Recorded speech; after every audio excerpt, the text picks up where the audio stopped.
My name is Teacher Lydia, and I want to take a few minutes today to talk about props. When you teach with VipKID, they like you to have a couple props for every lesson that you teach, and so today I'm going to tell you my 10 most frequently used props.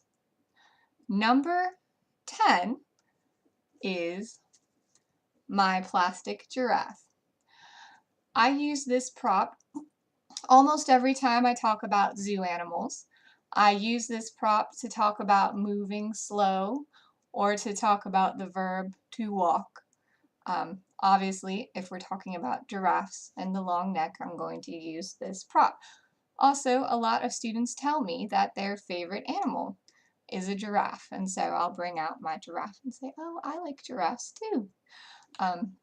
So this is a prop that I use pretty regularly, and I put him at number 10.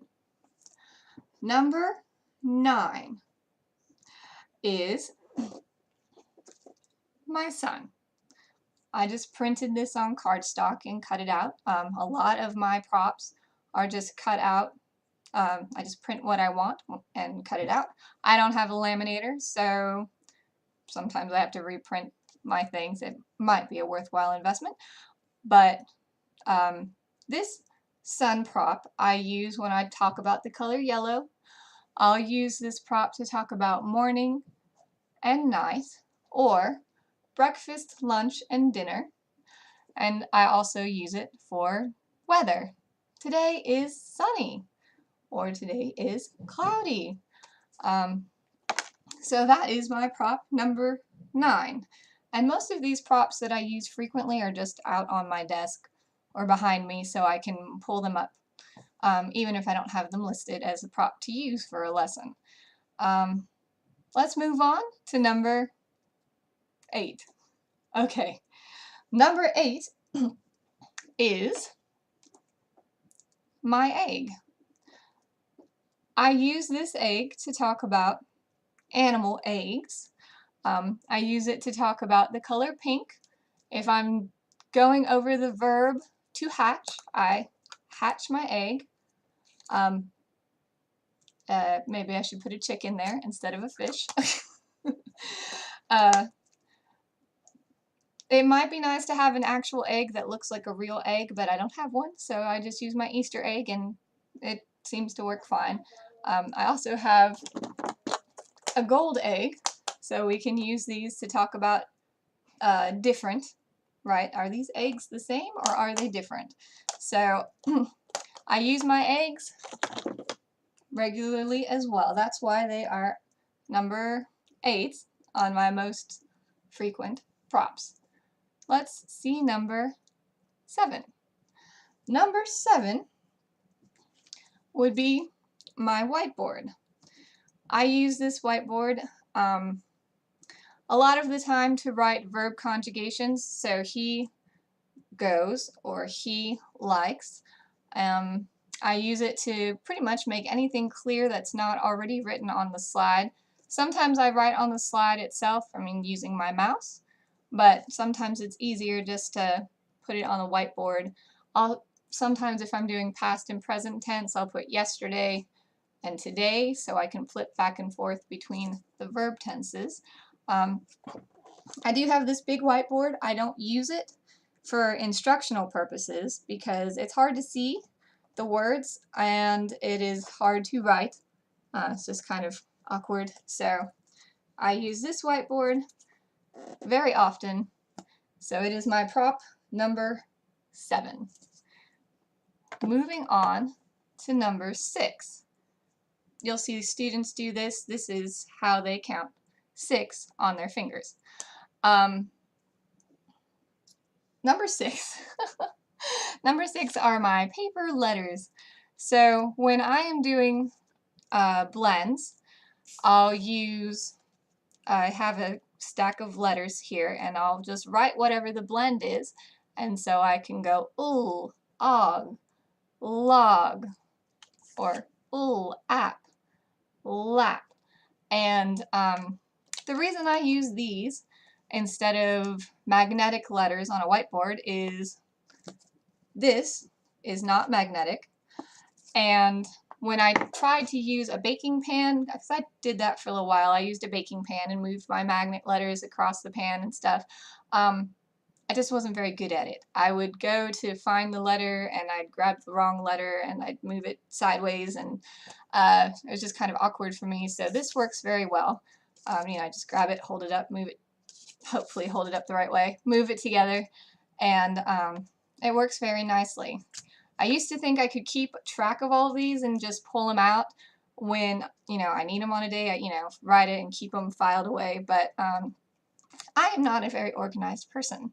So now I just write them and then throw them away and write them again when I need them.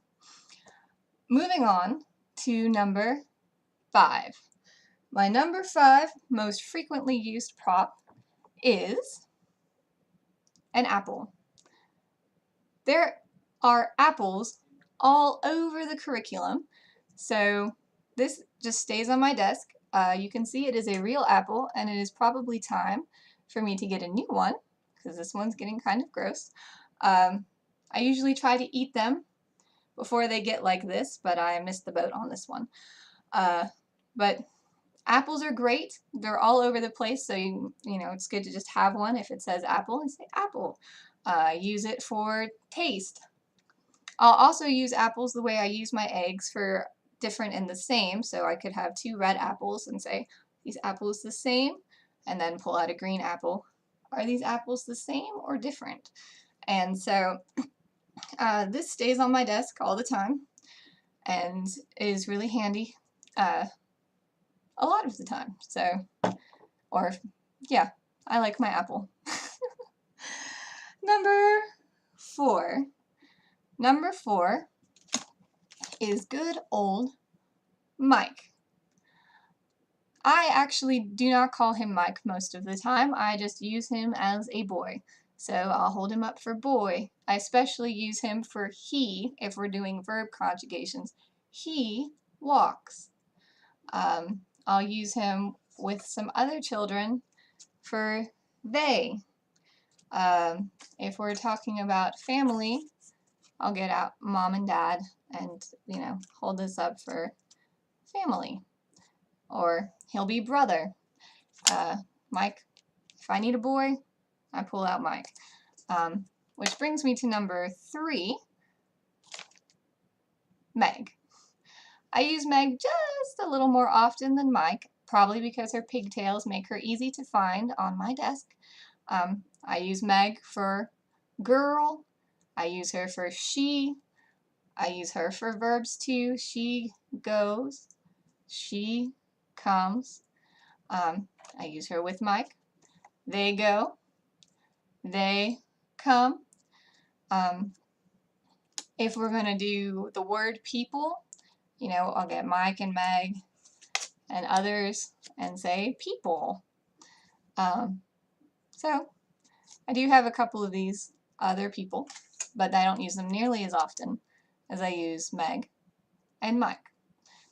That brings me up to my number 2 most frequently used prop, which is my dog. Lots of slides have dogs, so whenever there's a dog on the slide, I bring up my dog. I say, do you like dogs? Most kids say, yes, I like dogs. Do you have a dog? Yes, I have a dog. No, I don't have a dog. I use him to talk about fur. If there's a unit that talks about mammals and birds, and so they say mammals have fur, I'll say mammals have fur. They have ears that stick out. He just stays by my desk all the time, so I can just pull him up if I need him. And he's a very cute prop. So I'm glad he's number 2. Number 1 is my cat. I don't know why, but for some reason it seems to be lots of cats scattered throughout the curriculum. And also I'll just use the cat for soft. I'll use the cat for pet. Things like that. Again, cat and dog are pretty close together. but I think I use cat just a little more often than I use dog, so she gets to take the number 1 place. Yay for me! I'm number 1! Yeah. So, as you can see, all of these props are things that you might have just kind of lying around the house, especially if you have kids, um, or things that you can print out easily. When I first started teaching for VipKID, I wanted to make sure that I wasn't investing really heavily, monetary-wise, into props until I started making some money. And since I found out I don't really need to buy a lot of props, I haven't gone and bought a lot of props. I usually just swipe toys from my kids or print things out as I need them, or, like I said, just write things on paper. You can be pretty low-key with your props, and some of the low-key props are the most effective. This is tremendously effective for me when I'm teaching blends. So there you go. Those are my top 10 most frequently used props.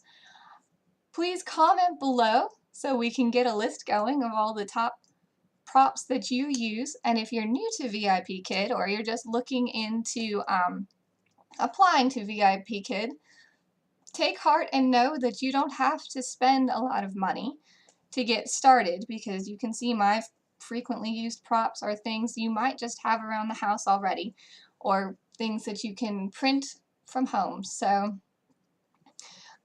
be encouraged. I hope to see you all again soon, and happy teaching!